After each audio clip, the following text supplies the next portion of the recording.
I pulled into Willow Creek last April, my old pickup rattling after months on the road, craving nothing more than the hum of my backyard creek, the creak of my porch swing, and a cold beer in my own damn hand. I'd been in Georgia, nursing my sister through chemo, and all I wanted was Hamimi's slice of quiet in this sleepy little subdivision. But the second I stepped out, something felt off, like the air itself was holding its breath, tight and uneasy. The neighborhood was dead, silent, no kids tearing down the street on scooters, no sprinklers spitting life into lawns, just this eerie stillness, like Willow Creek had been drained of its pulse. I glanced around, and the yards were a mess, grass yellowing like it hadn't seen water in weeks, wilting flowers hanging their heads in defeat. My place, though, still green, thanks to my buddy Mike, who'd been watering it while I was gone. But even his hose looked bone dry, abandoned by the mailbox like a forgotten toy. I headed inside, dropped my bag, and turned on the kitchen tap, thank God. It still worked, cold and clear from my private well. But something gnawed at me, a prickling sense that trouble was brewing. Out back, I spotted it. A cheap plastic sign zip-tied to my fence, screaming in bold letters, "All exterior water use suspended per HOA emergency order. Non-compliance fines up to $200 per day." Signed at the bottom, in Sharpie, was Lydia Harper, HOA president. Lydia. Of course it was Lydia. She lived 6 houses down, always strutting around in those pristine white sneakers, the kind of woman who'd report your dog for sneezing too loud. Before I left for Georgia, she was just a nosy neighbor with a clipboard, but now she'd apparently crowned herself queen of Willow Creek while I was gone. I caught up with Mike later that evening, grabbing my mail. He looked worn thin, like he'd aged a decade in 6 months. "Lydia's running the show now," he muttered, glancing over his shoulder like she might pop out of the bushes. "Shut off the community water 2 weeks ago, so the main line's busted. No one's got a drop unless they're hauling it from town." I frowned. "How's she pulling that off?" Mike leaned in, voice low. "No one's pushing back, man. She's got her little posse HOA badges. The work's slapping fines on anyone who complains." He paused, eyeing my yard. "Keep that well of yours quiet. It's off her radar, but if she finds out," I nodded, already feeling the gears turning in my head. That well, dubbed by my grandpa back when this was just farmland, was my ace in the whole nobody's business but mine. Next morning, I was up before dawn, old habits from my days as a fire captain kicking in. I sipped black coffee, staring out at the ghost town Willow Creek had Becamino dogs, no joggers, just dust and defeat. Mike rolled up at 8 sharp with a couple of empty jugs in his truck bed, his kid Sophie bouncing in the front seat, her eyes big with hope. I led them to the well, hidden behind my shed under a tangle of jasmine vines. I flipped the pump on, and water flowed, clean and steady. Mike just stared, like he was seeing a miracle. "Jake, this could save us," he whispered. "Not the whole street," I said, "but enough to keep folks sane." By noon, word had spread quietly. No texts, no posts. Neighbors trickled in, jugs in hand, faces tight with gratitude and fear. I told them the same thing. Take what you need, but don't advertise it. I wasn't looking for a fight, not yet. But Lydia, she had a nose for trouble. That afternoon, an email blasted out from the HOA, all caps, screaming about a mandatory water crisis briefing at the clubhouse. It was full of buzzwords: infrastructure failure, community sacrifice, unauthorized water use will be penalized. I forwarded it to my old friend Tom, a retired city planner who owed me one from way back. His reply was quick. "She's full of it. HOAs can't touch water rights without city approval. Send me everything you've got." I knew then this was bigger than a power trip. It was a scam. The clubhouse meeting was a circus. Lydia stood up front in a crisp blazer, waving a laser pointer at a blurry photo of some rusty pipe, claiming it was proof the system was collapsing. We're all making sacrifices, she said, her smile sharp as a blade. I couldn't hold back.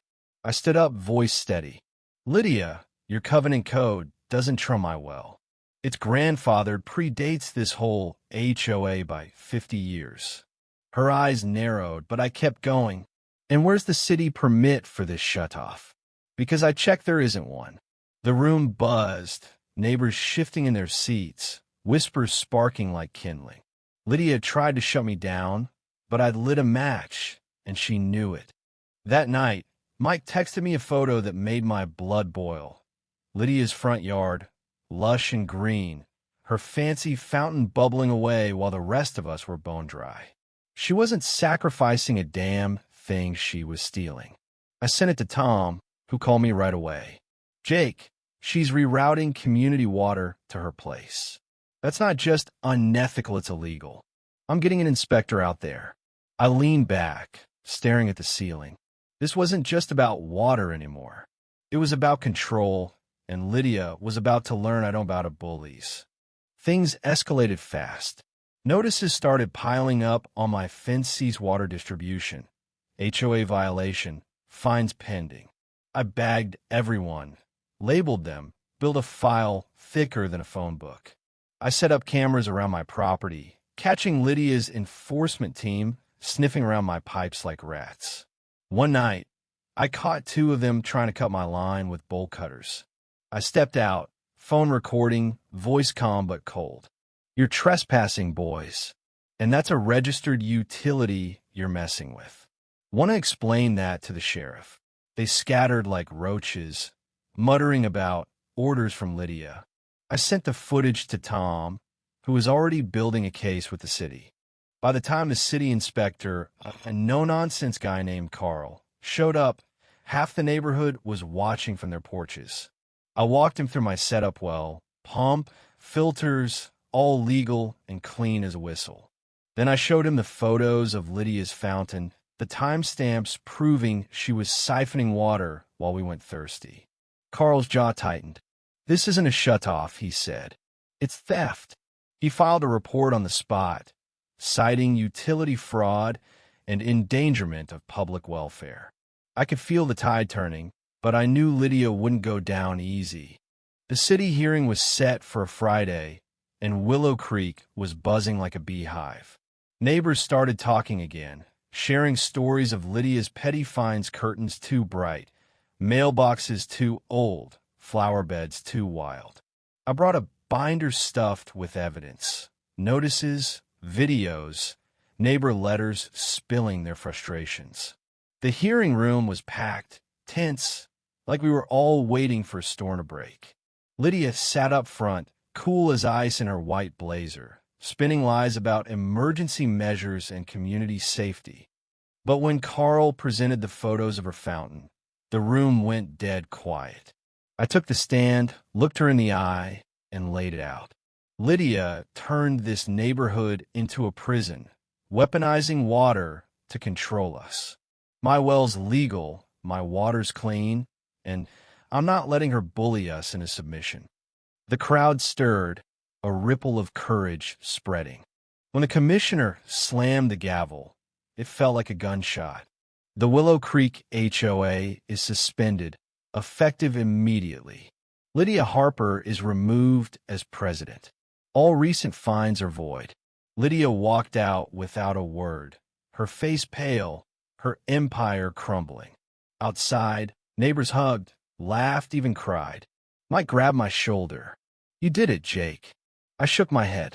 We did it.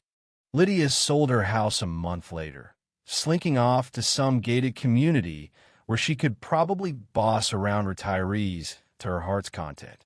Our new HOA president, Sarah, a former librarian with a knack for listening, turned things around. We held open meetings in the park, scrapped the stupid rules, and started a fund to help folks fix their yards. Kids are back on bikes, sprinklers hissed again, and laughter filled the air like music. One day, I found a note in my mailbox, handwritten, no stamp. Jake, I lost sight of what community means. I'm sorry. Lydia. I tucked it away, not because I needed it, but because it proved even she couldn't ignore what we'd built. Willow Creek's different now, alive in a way I hadn't realized we'd lost. I still check the well every morning, not because I have to, but because it reminds me what freedom feels like. The other day, Sophie, Mike's kid, left a drawing taped to my gatiest stick figure me, handing out water under a rainbow, with thank you scrawled in crayon. I don't cry easy, but that one hit me hard. We didn't just win a fight. We took back our home. But here's the thing: Lydia's gone. But someone else could step in her shoes if we're not watching. Power's a sneaky thing, and it only holds if we let it. So what do you think? Have you ever had to stand up to someone like Lydia? Drop a comment. Tell me your story. I am all ears.